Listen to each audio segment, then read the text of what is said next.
नमस्कार. गृहकर्जाचा व्याजदर हा प्रत्येक ग्राहकाला वेगवेगळा का लागतो असा प्रश्न अनेक जण विचारतात.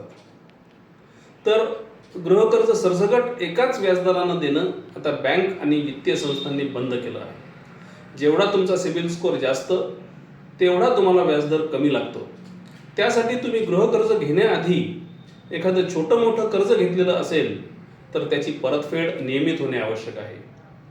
बऱ्याच वेळा काय होतं की आपण टू व्हीलरसाठी कर्ज घेतो, कार लोन घेतो, पर्सनल लोन घेतो, मोबाईलसाठी लोन घेतो, मात्र त्याच्या परतफेडीकडे बरेच ग्राहक गांभीर्याने पाहत नाही.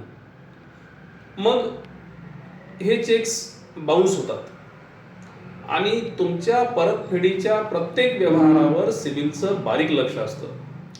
जर तुम्ही कर्जाची परतफेड नियमित केली नाही किंवा कर्जाच्या परतफेडीकडे गांभीर्यानं पाहिलं नाही तर तुमचा सिबिल स्कोअर निश्चितच कमी होतो.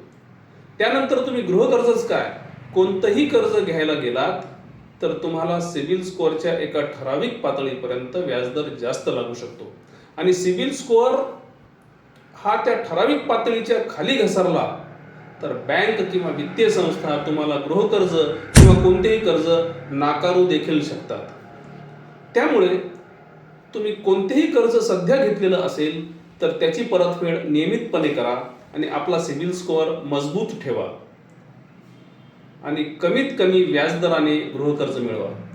सहज आणि सोप्या गृहकर्जासाठी साक्षी फायनान्शियल सर्व्हिसेसच्या आमच्या कार्यालयाला भेट द्या अथवा आमच्या प्रतिनिधींना कॉल करा. धन्यवाद.